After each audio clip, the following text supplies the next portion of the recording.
नमस्कार जय जगन्नाथ मु नमिता आपको स्वागत करुच्ची एनआर नोट्स को। आज आम पढ़ा लिखन कौशल विषय में। आम आ पूर्वर कौन श्रवण भाषण पठन पर्यंत सरी सारी। आज आम पढ़ा कौन लिखन कौशल जो मानक भी क्लास भल लगुच निहाती भाव में चैनल को सपोर्ट कर। लिखन कौशल जोटा कि स्किल ऑफ राइटिंग। ठीक अच्छे आम देखा स्किल ऑफ राइटिंग कौन हो मानते लिखन कौशल कौन केमती विधि रही। प्रत्येक भाषार समृद्धि निमंते प्रत्येक भाषार समृद्धि निमंते अंतिम पर्याय होउछि अक्षर शिक्षा। अंतिम पर्याय कौन अक्षर शिक्षा। तापर रही वर्णमालार लेखन ढंग विधि और शिक्षण व्यवस्था स्वकीय अवस्था तथा शैक्षिक विधिर अनुकरण उपरे संपूर्ण निर्भरशील। ठीक अच्छे तापर कौन रही ना यही शिक्षण व्यवस्था को सुदृढ़ करने मनुष्य प्राचीन कालू प्रयास कर लिखन प्रक्रिया को सुदृढ़ करने मनुष्य कौन कर प्राचीन कालू प्रयास कर भाषाविद माने आंचलिक भौगोलिक पारिपार्श्विक तथा मनोवैज्ञानिक भित्तिरे नूतन नूतन कौन वर्णाकृति निर्धारण करिसेंती। ठीक अच्छे कौ भाई भाव में मनोवैज्ञानिक भित्तिरे कौन नूतन वर्णाकृति केमी वर्ण लिखब से विषय में कौन प्रयास चली रही जारी रही। तापर कौन रही पृथ्वी में अनेक भाषार अनेक लिपि दृश्यमान तेरे पृथ्वी में अनेक भाषार अनेक लिपि दृश्यमान हुए। अनेक भाषार अनेक लिपि रही। आम संस्कृतर कौन देवनागरी लिपि तापर आम सेमती ओडिया लिखुचे ओडियार वर्ण अलग अच्छी इंग्लीश सेमती एबीसीडी अलग अच्छी। तो से भाव में माने भाषा तो बहुत गुड़े रु प्रत्येक भाषार किसी किसी लिपि गोटे गोटे लिपि रही। ठीक अच्छे तापर रही किंतु सबु भाषार वर्ण संख्या सामान नुहे। किंतु सबु भाषार वर्ण संख्या कौन सामान नुहे कारण इंग्लीश रे 26 बेलू आमर ओडिया कौन 49 संस्कृत 42 माहेश्वर सूत्र अनुसार। तो यही भाव में वर्ण मान भिन्न भिन्न रही। पाणिनीय व्याकरण अनुसार संस्कृत भाषार वर्ण संख्या हूँ 42 एवं मुझे कहूली। ठीक अच्छे तापर कौन रहा ना 42टी तापर रही जपामाल 51टी। ताले पाणिनीय व्याकरण अनुसार संस्कृत भाषार वर्ण संख्या केते 42। तापर जपामाल वर्ण संख्या केते 51। इंग्राजी रे 26 फारसी रे 31 तापर तुरस्क भाषा रे केते 33 तापर रूसीय भाषा रे 41 ग्रीक भाषा रे 26 लैटिन रे कौन 22 तापर डच भाषा रे 26 इटाली भाषा रे केते 20 तार बर्मा रे 19। ठीक अच्छे वर्णमाला देखा जाए सबुठ कम हो बर्मा रे सबुठ अधिक कौन 51 जपामाल। ठीक अच्छे इंग्राजी तो 26 जानी आम संस्कृत 42। चलो तापर नेक्स्ट कौन देला ना लिखन शिक्षण विधि। आम जो लिखा तार विधि रही। ठीक अच्छे आम देखा केमती कौन विधि अनुसार आम लिखा। लिखन प्रणाली छात्र मानक स्मरण शक्ति वृद्धि पाइबारे ये जो लिखन प्रणाली छात्र मानकर स्मरण शक्ति वृद्धि पाइबारे प्रमुख उपादान। ठीक अच्छे आम लिखिदेले बहुत सहज आम कौन करे मन रखिपारे। विशेष भाव में कौन हुए ना मेधाशक्ति नथिबा विद्यार्थी बहुबार गोटे विषय को लिखा फल जो विद्यार्थी मानकर मेधाशक्ति एत न था तीक्ष्ण न थाए स्मरण शक्ति एत तीक्ष्ण न थाए से बहुबार लिखा फल कौन हुए कियद अंशरे विषय वस्तु को स्मरण करें किसी अंश कौन करे से विषय वस्तु को स्मरण कर जार टोटाल मन न रोथो से बार बार लिख किसी अंतरे से कौन मन रखिदेव ताहा बहुदिन मनरे धारण करी हुए माने जोटा आम लिखिदिए से आम बहुत दिन मन में कौन कर धारण करी। प्रमाण देखा चल कौन रही प्रमाण ना लिपि प्रमाणम सर्वेशम सर्वत्रैव प्रशंस्यते विशेषात् व्यवहारेषु न विनश्यतिरं मतिः ना कौन रही। ठीक अच्छे यहाँ श्री महानिर्वाण ताले लिपि प्रमाण महानिर्वाण माने लिपि प्रमाण यही श्लोकटी कौन महानिर्वाण ग्रंथर आसी भलसे देखा जाऊनी एते। ठीक अच्छे कौन रही एतद्वारा मन सहित एतद्वारा मन सहित मांसपेशी और बाहु और आंगुली गुड़िकर संपर्क स्थापन होगा सहित अक्षर शिक्षा प्रति अभ्यास और श्रद्धा जागृत हुए पाठ पढ़िबार दायित्वबोध क्रमशः दृढ़ीभूत हुए। तापर कौन रही बहुदिन पूर्वर यही लिपि कार्य प्रचलित बहुदिन पूर्वर कौन ये लिपि कार्य प्रचलित रही। तापर कौन रही ना प्रस्तर रे खोदन हेबा सहित अनेक साधन माध्यम लिखन व्यवस्था उपरे गुरुत्वारोप करा जायछि। केउठी मुद्रालिपि द्वारा तो केउठी शिलालेखा द्वारा बा शिला ଖୋଦିତ ଦ୍ୱାରା କ'ଣ ପ୍ରସ୍ତର ଖୋଦିତ ଦ୍ୱାରା କ'ଣ ହେଇଛି, ପ୍ରସ୍ତର ଖୋଦିତ ଦ୍ୱାରା ବିଦ୍ୟା ଶିକ୍ଷା ପ୍ରଦାନ କରାଯାଉଥିଲା। ତଦ୍ୱାରା ଅକ୍ଷରାକୃତି ବୃହତ୍ ଓ ବହୁଦିନ ପର୍ଯ୍ୟନ୍ତ ରହିପାରୁଥିଲା। ତାପରେ ଯେହେତୁ ପଥରରେ ଖୋଦିତ ହେଇକି ଲେଖା ରହୁଥିଲା ତ ବହୁତ ଦିନ ପର୍ଯ୍ୟନ୍ତ ସେ ଲିପିଟା ରହୁଥିଲା।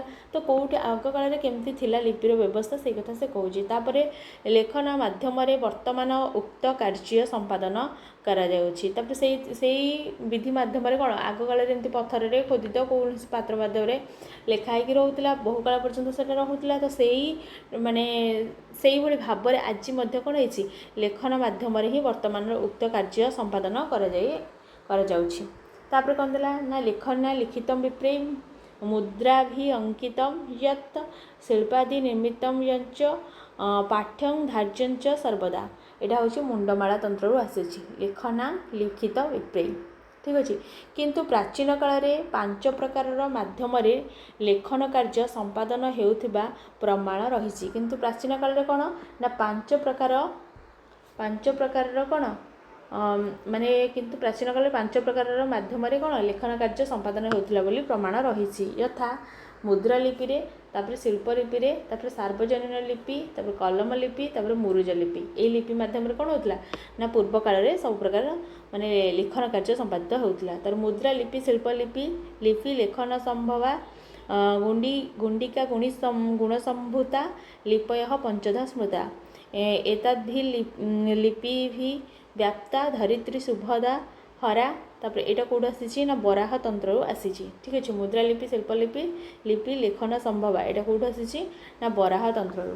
ତାପରେ ଆସିଛି, ତାପରେ ଦେଇଛି କ'ଣ ନା ସମ୍ପ୍ରତି ମାନେ ଆଜିକାଲି କ'ଣ ହେଇଛି ନା କଲମ ଲେଖାର ବହୁଳ ଭାବରେ ପ୍ରୟୋଗ କରାଯାଇଛି। ଆଜିକାଲି କ'ଣ ହେଇଛି ନା କଲମ ଲେଖାର ବହୁଳ ଭାବରେ ପ୍ରୟୋଗ କରାଯାଇଛି। ଏହା ଛଡ଼ା ସଂଗଣକ କମ୍ପ୍ୟୁଟରରେ ମଧ୍ୟ ବହୁତ ଲେଖା ହେଉଛି।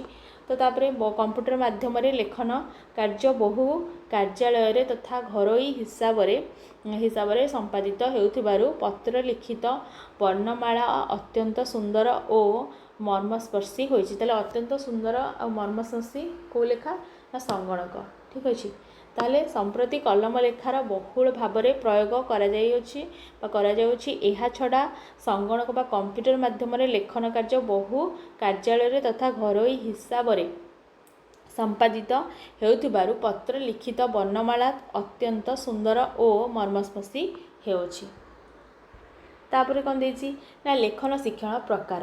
କ'ଣ ଲେଖନ ଶିକ୍ଷଣର ପ୍ରକାର ରହିଛି ଆମେ ଦେଖିବା। ଠିକ୍ ଅଛି। କ'ଣ ଦେଇଛି ନା ଛାତ୍ରଛାତ୍ରୀମାନଙ୍କ ଲିଖନ ପ୍ରଣାଳୀ ପ୍ରତି ବ୍ୟବହାରିକ ସଚେତନତା ସୃଷ୍ଟି କରିବା ପ୍ରତି ଶିକ୍ଷକଙ୍କର ମୁଖ୍ୟ ଭୂମିକା ରହିଛି। ବିଭିନ୍ନ ଉପାୟ ଅବଲମ୍ବନ କରି ଶିକ୍ଷକ ବିଦ୍ୟାର୍ଥୀଙ୍କ ଗୃହ ପରିବେଷ୍ଟନୀ ମାନସିକ ସ୍ତରରେ ପ୍ରସ୍ତୁତିକୁ ସମ୍ମୁଖରେ ରଖି ନିଜ ପ୍ରୟୋଗାତ୍ମକ ଜ୍ଞାନ ଓ ଦକ୍ଷତାକୁ ଛାତ୍ରଙ୍କ ଉପରେ ପ୍ରୟୋଗ କରାଇଥାନ୍ତି। ତାହେଲେ କ'ଣ ହୁଏ ନା ଛାତ୍ରଛାତ୍ରୀମାନଙ୍କର ଲିଖନ ପ୍ରଣାଳୀ ପ୍ରତି ବ୍ୟାବହାରିକ ସଚେତନତା ସୃଷ୍ଟି କରିବା ପ୍ରତି ଶିକ୍ଷକଙ୍କ ମୁଖ୍ୟ ଭୂମିକା ରହିଛି। ଶିକ୍ଷକ ହିଁ ଲିଖନ ପ୍ରଣାଳୀର ଡେଭଲପ୍ କରିଥାନ୍ତି। କାରଣ ବିଭିନ୍ନ ପ୍ରକାର ହସ୍ତାକ୍ଷର ଦେଇ ଲେଖିବାକୁ କହି ବାର ଏତିକି ଲେଖିକି ଆଣିବ ବା ଏଇ ଖାତା ମାନେ ବହିରୁ କପି କର ଏତିକି, ତ ଏମିତି କହିକି ମାନେ ଶିକ୍ଷକଙ୍କର ହିଁ ଅଧିକ ଏଥିରେ ଗୁରୁତ୍ୱ ରହିଛି। ଭିନ୍ନ ଉପାୟ ଅବଲମ୍ବନ କରି ଶିକ୍ଷକ ବିଦ୍ୟାର୍ଥୀଙ୍କର ଗୃହ ପରିବେଷ୍ଟନୀ ମାନସିକ ସ୍ତରରେ ପ୍ରସ୍ତୁତି ସମ୍ମୁଖରେ ରଖି ନିଜର ପ୍ରୟୋଗାତ୍ମକ ଜ୍ଞାନ ଓ ଦକ୍ଷତାକୁ ଛାତ୍ରଙ୍କ ଉପରେ ପ୍ରୟୋଗ କରିଥାନ୍ତି। ତାପରେ କ'ଣ ହୁଏ ନା ଲେଖନ କୌଶଳ କାର୍ଯ୍ୟ ବିଶେଷତଃ ଛାତ୍ରର ବୟସ ଓ ଗ୍ରହଣ ସାମର୍ଥ୍ୟ, ପାଠ୍ୟବସ୍ତୁର ବିଷୟଗତ ଜ୍ଞାନ, ଅସମର୍ଥ ଛାତ୍ରଙ୍କ ପ୍ରତି ଶିକ୍ଷକଙ୍କର ଅନାବିଳ ସ୍ନେହ, ତାପରେ କ'ଣ ଦେଇଛି ନା କୋମଳ ଭାବ ପ୍ରଦର୍ଶନ ଇତ୍ୟାଦି ଉପରେ ନିର୍ଭର କରେ। ଏହି ଶିକ୍ଷଣ କୌଶଳ ବିଶେଷତଃ ଚତୁର୍ବିଧ। ଶିକ୍ଷଣ କୌଶଳ ମୁଖ୍ୟତଃ କେତେ ପ୍ରକାରର ନା 4 ପ୍ରକାରର। କ'ଣ ରହିଛି? ଅନୁଲେଖ, ପ୍ରତିଲେଖ, ତାପରେ ସୂତ୍ରଲେଖ, ତାପରେ ରଚନା ଲେଖ। ଅନୁଲେଖ ମାନେ କ'ଣ? ଅନୁଲେଖ ହେଉଛି ଟ୍ରାନ୍ସକ୍ରିପସନ୍। ତାପରେ ହେଇଛି ପ୍ରତିଲେଖ ପାରାଗ୍ରାଫ ରାଇଟିଂ। ତାପରେ ଦେଇଛି କ'ଣ? ସୂତ୍ରଲେଖ ଡିକ୍ଟେସନ୍। ତାପରେ ହେଇଛି ରଚନା ଲେଖ ବିଧି, ତାକୁ କ'ଣ? କମ୍ପୋଜିସନ୍। ଠିକ୍ ଅଛି। ଇଂଲିଶ ଟର୍ମ ବି ଆମେ ମନେ ରଖିବା। ତାପରେ ଦେଇଛି ଫାଷ୍ଟ କ'ଣ? ଅନୁଲେଖ। ଅନୁଲେଖଟା ଦେଖିବା। ଅନୁଲେଖ କ'ଣ? ଆମେ କାହାକୁ କହିବା ଅନୁଲେଖ? ନା ଦେଖ, କୌଣସି ଅକ୍ଷରକୁ ଅନୁକରଣ କରି ସେହିଭଳି ଅକ୍ଷର ଲେଖାକୁ ଅନୁଲେଖ ବିଧି କହନ୍ତି। କୌଣସି ଅକ୍ଷରକୁ ଯଦି ଆମେ ଅନୁକରଣ କରିକି ଲେଖିଲେ ତାହାକୁ ହିଁ ଅନୁଲେଖ କୁହାଯାଏ। ପ୍ରାଥମିକ ସ୍ତରରେ ଶିକ୍ଷକ କଳାପଟରେ ଲିଖିତ ବର୍ଣ୍ଣକୁ ଦେଖି ଦେଖି ବିଦ୍ୟାର୍ଥୀମାନେ ନିଜ ଖାତା ବା ସିଲଟରେ ତାହାକୁ ଲେଖନ୍ତି। ଠିକ୍ ଅଛି। ତାପରେ ଶିକ୍ଷକଙ୍କ ଦ୍ୱାରା କଳାପଟାରେ ଲିଖିତ ବର୍ଣ୍ଣଗୁଡ଼ିକ ଅପେକ୍ଷାକୃତ ବୃହଦାକାର ହୋଇଥାଏ। ଠିକ୍ ଅଛି। ତାହେଲେ କ'ଣ ହୁଏ, ଶିକ୍ଷକଙ୍କ ଦ୍ୱାରା କଳାପଟରେ ଲିଖିତ ବର୍ଣ୍ଣାକୃତି ଅପେକ୍ଷାକୃତ କ'ଣ ବୃହଦାକାର ବଡ଼ ବଡ଼ ହୋଇଥାଏ। ତାପରେ ଦୂରରେ ବସିଥିବା ଛାତ୍ରମାନେ ତାକୁ ଦେଖି ଲେଖିଥାନ୍ତି। ଠିକ୍ ଅଛି। ତାକୁ ଦେଖିକିରି କଳାପଟରେ ଲେଖିଥାନ୍ତି, ତାକୁ ହିଁ କ'ଣ କୁହାଯାଏ, ଅନୁଲେଖ ବିଧି। ସେହିଭଳି ପୁସ୍ତକସ୍ଥ ମୁଦ୍ରିତ ଅକ୍ଷରଗୁଡ଼ିକୁ ମଧ୍ୟ ଅନୁକରଣ କରି ଲେଖିବାକୁ ଅଭ୍ୟାସ କରିଥାନ୍ତି। ଠିକ୍ ଅଛି। ପୁସ୍ତକରେ ଯେଉଁ ପାରାରେ ଦେଇଥିବ ତାକୁ ମଧ୍ୟ ଟିପିକି କ'ଣ କରନ୍ତି, ଅନୁଲେଖ ବିଧି ମାଧ୍ୟମରେ ତାକୁ ଅନୁକରଣ କରି ଲେଖନ୍ତି। ଫଳରେ ଛାତ୍ରମାନଙ୍କର ଅକ୍ଷର ଲେଖା ସୁନ୍ଦରରୁ ସୁନ୍ଦରତର ହେବାକୁ ଲାଗେ। ବାର ବାର ଲେଖିଲେ ଅକ୍ଷର ଗୁଡ଼ିକ ସୁନ୍ଦର ହୋଇଥାଏ। ତାପରେ କ'ଣ ହେଲା ନା ପ୍ରତିଲେଖ ବିଧି। ପ୍ରତିଲେଖ ବିଧି ଆମେ କାହାକୁ କହିବା ନା କୌଣସି ପାଠ୍ୟ ବିଷୟକୁ ଗୋଟିଏ ଗ୍ରନ୍ଥରୁ ଅନ୍ୟ ଗ୍ରନ୍ଥକୁ ଅନୁପୃଷ୍ଠାରେ ଲେଖିବାକୁ, ତାହେଲେ ଗୋଟିଏ ବହିରୁ ଯଦି ଗୋଟିଏ ବିଷୟବସ୍ତୁକୁ ଆଉ ଗୋଟିଏ ଗ୍ରନ୍ଥକୁ ଯଦି ଆମେ ଗୋଟେ ଗ୍ରନ୍ଥରୁ ଅନ୍ୟ ଗ୍ରନ୍ଥକୁ ଲେଖିଲେ ତାହେଲେ ତାକୁ କ'ଣ କୁହାଯିବ, ପ୍ରତିଲେଖ ବିଧି। ଠିକ୍ ଅଛି। ମାନେ ପୁରା ଡିଟୋକୁ ଡିଟୋ ଲେଖା ହେଇଥିବ। ଠିକ୍ ଅଛି। ତାକୁ ପୁସ୍ତକ ପ୍ରାପ୍ତିରେ ବ୍ୟାଘାତ ଥିଲେ ଖାତାରେ ଛାତ୍ରଟି ନିଜେ ଲେଖିଥାଏ। ଠିକ୍ ଅଛି। ଆମର ଯଦି ପୁସ୍ତକ ପ୍ରାପ୍ତି ହେଉନି ସେ ପୁସ୍ତକକୁ ଆଉ ଟିପିକିରି ଆମେ କ'ଣ ଆମ ନିଜ ଖାତାରେ ରଖିକି ଆମେ ତାକୁ ପଢ଼ିଥାଏ, ତ ସେଇଆକୁ ହିଁ କୁହାଯାଉଛି ପାରାଗ୍ରାଫ ରାଇଟିଂ ବା ପ୍ରତିଲେଖ ବିଧି। ଠିକ୍ ଅଛି। ତାର ବର୍ତ୍ତମାନ ପ୍ରତିଲିପି ଆମ ଯନ୍ତ୍ର ମାଧ୍ୟମରେ ଏହି କାର୍ଯ୍ୟ ସମ୍ପନ୍ନ ହେଉଛି। ପୁରା ଡିଟୋ ଡିଟୋ କେଉଁଥିରେ ଆମର ହେଉଛି, ଜେରକ୍ସ ଦ୍ୱାରା। ତ ସେଇ କଥା କୁହାଯାଉଛି, ଜେରକ୍ସ ଦ୍ୱାରା କ'ଣ ହେଉଛି, ଗ୍ରନ୍ଥରୁ ଗ୍ରନ୍ଥକୁ ହେଉଛି ପ୍ରତିଲେଖ। ତାପରେ ଦେଇଛି କ'ଣ, ମେଧାଶକ୍ତି କମ୍ ଥିବା ଛାତ୍ରମାନେ ବାରମ୍ବାର ଗୋଟିଏ ବିଷୟ ଲେଖିବା ଫଳରେ, ମେଧାଶକ୍ତି କମ୍ ଥିବା ଛାତ୍ରମାନେ କେଉଁ ଲେଖା କରନ୍ତି, ତାମାନେ ସେଠି ସିଏ ପ୍ରତିଲେଖ ବିଧିକୁ ଆପଣାନ୍ତି। ଗୋଟିଏ ବିଷୟକୁ ଲେଖିବା ଫଳରେ ବାରବାର ସେହି ବିଷୟ ସ୍ମରଣ ସ୍ୱତଃ ହୋଇଥାଏ, ନିଜେ ସେହି ବିଷୟଟିକୁ କ'ଣ ସ୍ମରଣ କରିଦିଅନ୍ତି ବା ମନେ ରଖିଦିଅନ୍ତି। ଅଭ୍ୟାସ ସର୍ବଶାସ୍ତ୍ରାଣ ବୋଧାଦପି କରିଅଛି। ଠିକ୍ ଅଛି। এই ଅଭ୍ୟାସ ସର୍ବଶାସ୍ତ୍ରାଣ ବୋଧାଦପି କରିଅଛି କେଉଁଥିରେ ଅଛି ନା ପ୍ରତିଲେଖ ବିଧିରେ। ତାପରେ କ'ଣ ଦେଇଛି ନା ଉକ୍ତ ଲେଖନରେ କିଛି ଭ୍ରମ ଥିଲେ, ଯଦି ସେଇ ଲେଖନରେ କିଛି ଭ୍ରମ ଥିବ ବା କିଛି ମାନେ ତ୍ରୁଟି ଥିବ, ଶିକ୍ଷକ ପାର୍ଶ୍ୱସ୍ଥ ଲେଖାଙ୍କିତ ରିକ୍ତ ସ୍ଥାନ ଯେଉଁଟା ମାର୍ଜିନ୍ ଆମେ ଛାଡ଼େ, ତ ସେଇଥିରେ କ'ଣ କରନ୍ତି, ସଂଶୋଧନ କରନ୍ତି। ତାପରେ କ'ଣ ହେଲା ନା ସୂତ୍ରଲେଖ ବିଧି। ଠିକ୍ ଅଛି। ତାପରେ ଆମେ ସୂତ୍ରଲେଖ ବିଧି ପଢ଼ିବା। ସୂତ୍ରଲେଖ ବିଧି ଆମେ କାହାକୁ କହିବା ନା ଶବ୍ଦ ବା ବାକ୍ୟକୁ ଶ୍ରବଣ କରି ପୁନଃ ଲେଖନକୁ ସୂତ୍ରଲେଖ ବିଧି କହନ୍ତି। ଠିକ୍ ଅଛି। ଯଦି ଆମେ ଶ୍ରବଣ କରିକିରି ଗୋଟେ ବାକ୍ୟକୁ ଆମେ ତାକୁ ପୁଣି ଆଉ ଥରେ ଲେଖୁଛେ ତାହାକୁ କ'ଣ କହିବା, ସୂତ୍ରଲେଖ ବିଧି କହିବା। ଶିକ୍ଷକଙ୍କ ଦ୍ୱାରା ଉଚ୍ଚାରିତ ପଦ ବା ବାକ୍ୟଗୁଡ଼ିକୁ ଶ୍ରବଣେନ୍ଦ୍ରିୟ ଦ୍ୱାରା ଗ୍ରହଣ ପୂର୍ବକ ଛାତ୍ରଟି ସ୍ୱହସ୍ତରେ ଉକ୍ତ କାର୍ଯ୍ୟ ସମ୍ପନ୍ନ କରେ। ତାହେଲେ କ'ଣ ନା ଶିକ୍ଷକଙ୍କ ଦ୍ୱାରା ଉଚ୍ଚାରିତ ପଦ ସେ ଶୁଣିକିରି କ'ଣ କରିବ, ବାକ୍ୟଗୁଡ଼ିକୁ ଶ୍ରବଣେନ୍ଦ୍ରିୟ ଦ୍ୱାରା ଗ୍ରହଣ ପୂର୍ବକ ଛାତ୍ରଟି ସ୍ୱହସ୍ତରେ ଉକ୍ତ କାର୍ଯ୍ୟ ସମ୍ପନ୍ନ କରେ। ତାପରେ ସେ ଶୁଣିଲା, ନିଜ ହାତରେ କ'ଣ କରିବ, ସେକୁ ଲେଖିବ, ତାହାକୁ ହିଁ କୁହାଯାଏ ସୂତ୍ରଲେଖ ବା ଡିଟେକ୍ସନ୍। ତାପରେ ଦେଇଛି କ'ଣ ନା ଫଳରେ ମନୋଯୋଗ ପୂର୍ବକ ସେ କ'ଣ କରେ, ମନୋଯୋଗ ପୂର୍ବକ ଶ୍ରବଣେନ୍ଦ୍ରିୟର ତତ୍ପରତା। ତାପରେ କ'ଣ, ଏଥିରେ ଶ୍ରବଣ କରିବାକୁ ଭଲ ଭାବରେ ଯଦି ଶୁଣିପାରିବ ସେ ଶବ୍ଦଟାକୁ ଭଲ ଭାବରେ ଲେଖିପାରିବ, ତ ଶ୍ରବଣେନ୍ଦ୍ରିୟର ତତ୍ପରତା ମଧ୍ୟ ରହିବ, କାହିଁକିନା ସାଙ୍ଗେ ସାଙ୍ଗେ ସାର୍ କହି ହେଉଥିବେ ଆମେ ତାକୁ ଶୁଣିବାକୁ ପଡ଼ୁଥାଏ। ତାପରେ କ'ଣ, ଯଥା ସମୟରେ ହସ୍ତଚାଳନାରେ, ମାନେ ସାର୍ କହୁଛନ୍ତି ସାଡ଼େ ତୁମେ ଲେଖିବ, ହସ୍ତଚାଳନା ମଧ୍ୟ ଯଥା ସମୟରେ ବର୍ଣ୍ଣ ଲେଖିବା। ତାପରେ କ'ଣ ନା ବର୍ଣ୍ଣାଶୁଦ୍ଧି ପ୍ରତି ସାବଧାନତା ଏବଂ ସୁନ୍ଦର ଅକ୍ଷର ଲେଖନ ପ୍ରତି ଛାତ୍ରଟି ବିଶେଷ ଯତ୍ନଶୀଳ ହୁଏ। ଠିକ୍ ଅଛି। ସୁନ୍ଦର ଅକ୍ଷର ଲେଖିବା ପ୍ରତି ସେ ବିଶେଷ କ'ଣ ଯତ୍ନଶୀଳ ହୁଏ। ମନରେ ଏକାଗ୍ରତା ଓ ପ୍ରତିବଦ୍ଧତାର ଅଧିକରୁ ଅଧିକ ଅଭିବୃଦ୍ଧି ହୁଏ। ଏକାଗ୍ରତା ଆସିବ, ନହେଲେ ତ ଲେଖିପାରିବନି। ଠିକ୍ ଅଛି। ତାପରେ କ'ଣ ଦେଇଛି ଦେଖ, ତାପରେ ଦେଇଛି ରଚନାଲେଖ ବିଧି। ରଚନାଲେଖ ବିଧି ଆମେ କାହାକୁ କହିବା ନା ରଚନାଲେଖ ବିଧି ଆମେ କହିବା ସ୍ୱକୀୟ ସୃଜନାତ୍ମକ ଜ୍ଞାନର ଭାଷା ମାଧ୍ୟମରେ ପରିପ୍ରକାଶକୁ ରଚନାଲେଖନ ବିଧି କହନ୍ତି। ଠିକ୍ ଅଛି। ତାହେଲେ କ'ଣ ହୁଏ ନା ସ୍ୱକୀୟ ସୃଜନାତ୍ମକ ଜ୍ଞାନର ଭାଷା ମାଧ୍ୟମରେ ପରିପ୍ରକାଶକୁ, ଯଦି ସ୍ୱକୀୟ ସୃଜନାତ୍ମକ ଜ୍ଞାନର ଭାଷା ମାଧ୍ୟମରେ ତାକୁ ପରିପ୍ରକାଶ କରିବା, ତା ନିଜର ଯେଉଁ ସ୍ୱକୀୟ ଜ୍ଞାନ ଥିବ ତାକୁ ଭାଷା ମାଧ୍ୟମରେ ପରିପ୍ରକାଶ କରିବା, ତାର ତାକୁ ରଚନାଲେଖ ବିଧି ବୋଲି କୁହନ୍ତି। ତାପରେ କ'ଣ ଦେଇଛି, ଅନୁଭବଜନ୍ୟ ସୌନ୍ଦର୍ଯ୍ୟ, ପ୍ରାକୃତିକ ବୈଭବ, तापर देइछि आत्मचिंतन और बुद्धि परिप्रकाश द्वारा एक अभिनव कौन हुए ना अभिनव कल्पना को गोटे क्षुद्र भाषा माध्यम मध्य श्रृंखलित करवा हेउछि रचना लेखन कौशल।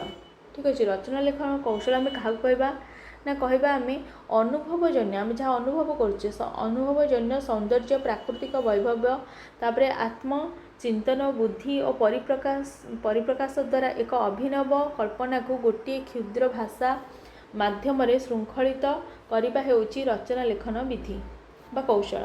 तापर कौन देइछि पद संयोजना भावगत ज्ञानर समृद्धि एवं केतेक अनुभूति जनित अभिवृद्धि प्रक्रिया को रचना द्वारा ग्रंथन करा जाए। ठीक अच्छे तापर कौन देला एणु एहार अन्य नाम होछि प्रबंध। एही कौशल को कवि नाट्यकार औपन्यासिक प्रवृत्तिर एंतुड़ीशाला कहले अत्युक्ति हेब नाही। ठीक अच्छे यहीटा ही हूँ ये रचना लेखन विधि हूँ कौन यही कौशल को कवि नाट्यकार औपन्यासिक जो मैंने से कौन प्रवृत्तिर एंतुड़ीशाला कहले अत्युक्ति हेब नाही।